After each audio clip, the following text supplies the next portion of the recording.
Hey, thanks for clicking on the extended version of my cast interviews for Solo, a Star Wars story. I thought I'd give you a peek around Lando's ship. Kind of cool, little bar over here, an area to gather and lounge around. Speaking of lounging around, we had a lot of the cast on hand today to sit down with. This story set 10 years before Han meets Luke in that famous cantina. That space cowboy just trying to find his way. I've been running scams on the street since I was 10.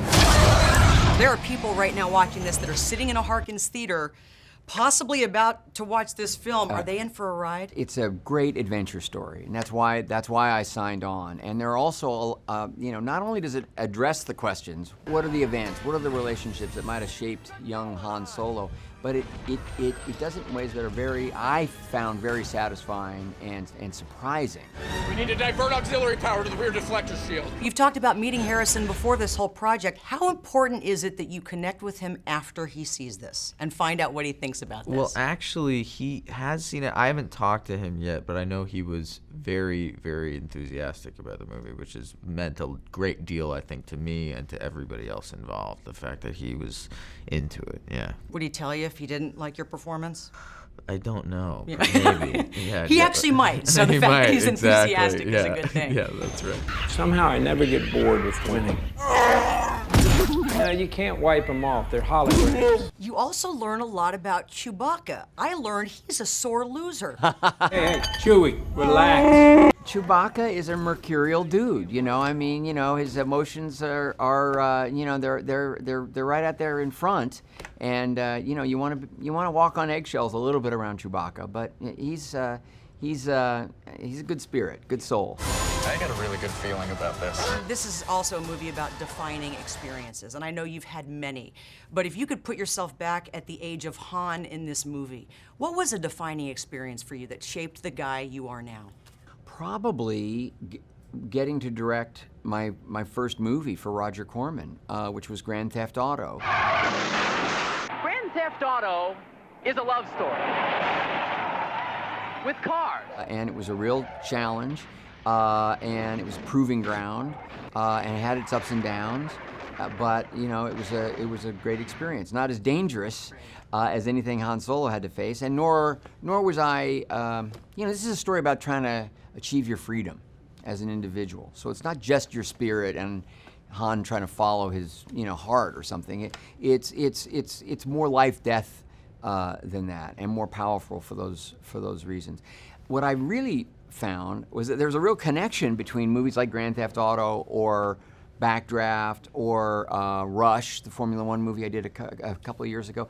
It was really fun for me to stage and execute the action scenes. And I hadn't done anything that was that aggressively exciting and meant to be entertaining and really sweep the audience up in that kind of fun, escapist way in a long, long time. And I had a blast. I love the actors. It's a great young cast, but I had a blast with those action scenes. I'm a driver, and I'm a flyer. I waited a long time for a shot like this. You play the coolest guy in the world, technically, Han Solo. That's right. What would your friends say is the least cool thing about you? Everything. I think most things about me they don't think are very cool. I'm very booky. I read a lot. See, I think but that's cool. But I think that's cool too. I do too. I find that exciting, so. I think that's the coolest thing about you. Thank you. Push it!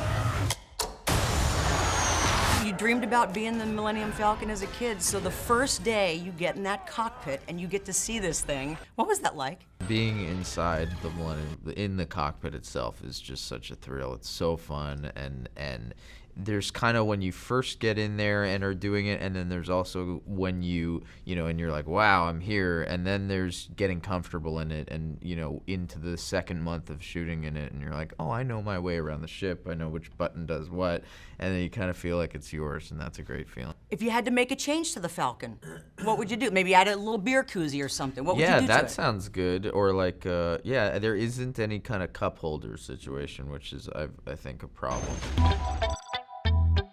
The cape room. I got every cape, okay?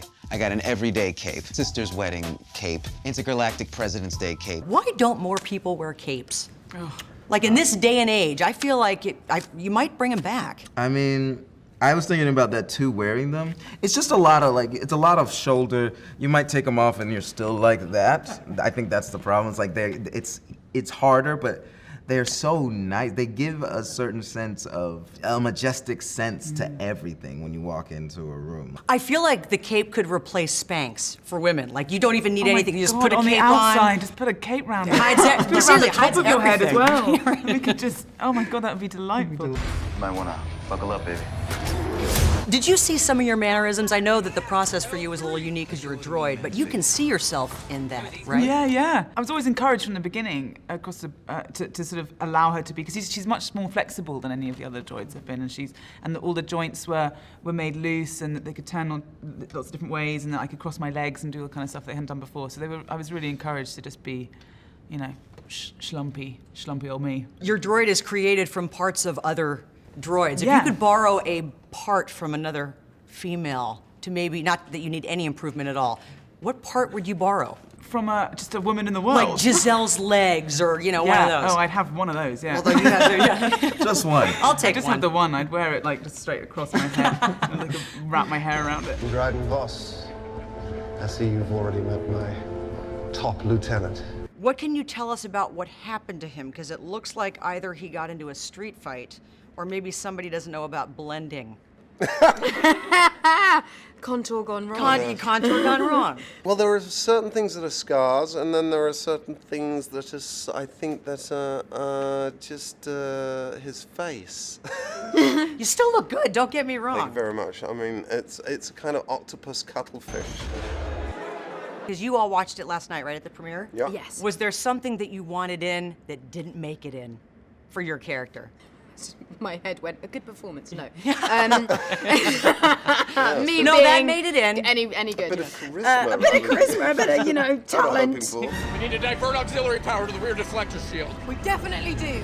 There's so much in this movie, and it was a big shoot, so it's difficult to think. I think if you'd come off set after having done it and then immediately watch the scene, you'd go, damn it, they didn't use, or there was that, or that. But it really, when you put the score underneath it, I don't know. Also, I've never been confident enough as an actor to, Exactly. whenever I see something that's cut out, I go, oh, I must have been terrible. No, exactly. Good decision, good decision. I was wrong, you were right. Thank you for putting me in your movie. I was not going to have you do a Wookiee at all because I know everyone else, but honestly, both of you impressive. Do you mind? Oh, okay. Yeah, but I have to go after you, otherwise I fail. See, I'm like you. I sound like I'm choking. Because I did 2 good. I think I've got like 7 good ones in me in my whole life. And I've already done 2 of them in these interviews before. Because that's the last one you did. There. That's what I'm saying. That's just a tongue roll. It's like you're doing like a side thing. Yeah. It's still a tongue roll, just pushing it to the back a little bit. I know it's early, so I hate to do this. That's okay. I figure it's a warm-up. Sure. Give me 2 words that are actually discernible to you, spoken in. There aren't there.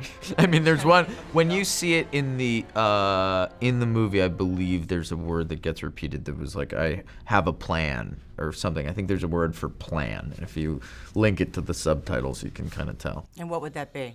God, I don't even know how to do that. Seriously, I sound like I'm gargling salt water. That's not far off. That's pretty good. No, it's not even attractive. Look, I see your face. Am I gonna do this all day? Probably. That's why I'm thrilled I'm first. Now I can get out of the way. It just occurred to me that I'm gonna spend. I'm sorry. Just meeting brace different yourself. people and just going like just sitting across from each other. I'm sure you've been doing the noise all day. But for somebody who cannot make a tree wook sound, what is the art to it? The Shuriwook sound is like this. I can do the part. I can't do the other part. Yeah. Is it rolling the tongue? It's the rolling of the tongue, and yeah, nailing the pitch and roll of the tongue. That's how you do it. He's got a good luck charm, the dice. Do you have one? Yes. No, I'm starting a magnet collection, which is another very cool thing about me. I might debate that one. Why a magnet collection? It's cool. Because I like gift shops, and it's fun to. It's like a fun way to commemorate that you went places. I have a refrigerator, and it's white, and I just was like, this is boring. And I got one magnet from Graceland that says I've been to Graceland, and I was like, well, that's cool. So then I started buying magnets. So now you go, and then you look at it and you go, oh, I was there, and I was there, and I went to Stratford upon Avon, where Shakespeare lived. I have a magnet from there. Hey, kid. I'm putting together a crew. In the movie, you're putting together a crew.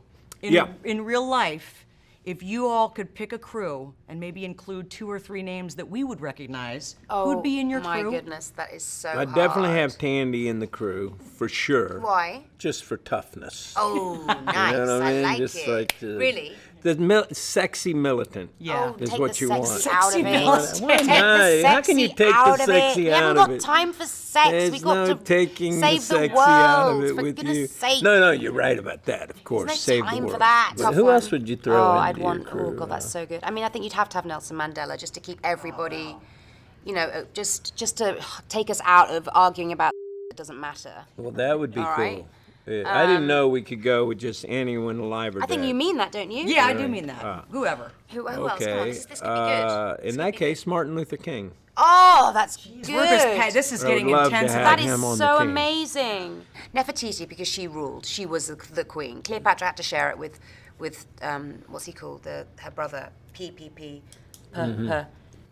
Anybody? Cleopatra's brother. Anybody remember? Cleopatra's It wasn't Ptolemy, brother. was it? Was it Anybody? Ptolemy? That sounds good. The PT. Anybody whose name starts with PT. I think it's Ptolemy. Let's say I'm not sure, but how about that? Nefertiti. Give me some comic relief. Somebody. I mean, this is a heavy group of in your crew. I'd have Willie Nelson. No, we've got 4. You for said the 4. party You said element. 4. Well, he's just along to help with the party. Is he part of it. fun? Well, he's fun. Is he man. really? He's so fun. Oh, that's lovely. Oh, wow. Who would be on your crew? My crew would involve George Lucas and Jim Carrey. Those are good ones. And of course me, right? And you, you're on the crew. Looks like you're having a good day. I'm a lucky guy. The scenes between Lando and Han where they're at the gambling table, basically. What's the most you've ever lost or won in a bet? I don't bet very much. I don't bet. Maybe, I'm gonna say $50. I really, even when I go to the casinos, I go to the cheapest tables. But is and I've your got some money in the bank. I still go to the cheapest table. Is your $50 really like 50 grand in my world? Like, like my 50? Because my dad's like, oh, I only bet $100, and it's like 1,000 really. No. I don't like to lose. Okay. It hurts me to lose. Just like Chewbacca. Yeah. You're a lot like that's Chewie. right. I never gamble. Ever? Never. Poker, nothing. Nope. I just learned how to play poker, weirdly, on a Game of Thrones set. Not on set, but when filming Game of Thrones. And yeah, and I think the only thing that I lost was my pride, really, because I was doing really well, and then I wasn't doing very well. So that's probably it. Was it your poker face or lack thereof, or just it's a No, game? I think it's a game of luck. Yeah, tell me about it. I think I'm putting it down to luck as opposed to my terrible card playing skills. I'm very competitive, so it's something that I remember. I was like, we're done. I can't play this anymore. We did a lot of crossword action, I thought, in the... Oh my God, we did. We got really into crosswords. Collaborative crosswords. You kind of can't lose in crosswords. Though. Yeah, and it's hard to be competitive with crosswords. Who's the best at collaborative crossword? I think we both are the best. We were both really excellent. I think it was in my bachelor's party. I lost a beer pong game, and I had to crawl naked on ice. Oh, geez. And it was a bad idea. So you lost your pride, is what you're saying? Exactly. It was really bad. Not anything financial. No. Just last night, I lost a small fortune to my brother, who had noticed that all the tequila I'd had at the party, the after party, and just came back and just fleeced me. What do you mean? Online? No. In a Your gamble? brother was there last night? He was there last night. Your actual brother? Yeah, my I brother, didn't get Brett. to meet him. And then afterwards, we went back to my place, and we were playing pool, and he took advantage. It was my time.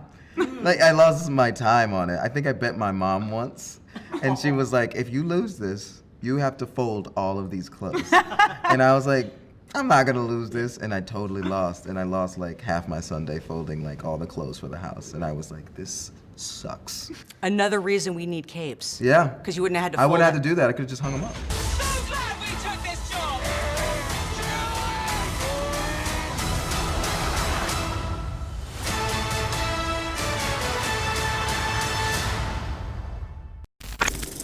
Yeah, I feel pretty comfortable in Lando's lair right now. I think I've become friends with these guys. Hey, I hope you enjoyed my cast interviews for Solo, A Star Wars Story. Don't forget to like us on Facebook, Harkins Theaters, for your movie news, promotions, and giveaways. I think it's about time I order a drink. And in the meantime, we'll see you at the movies.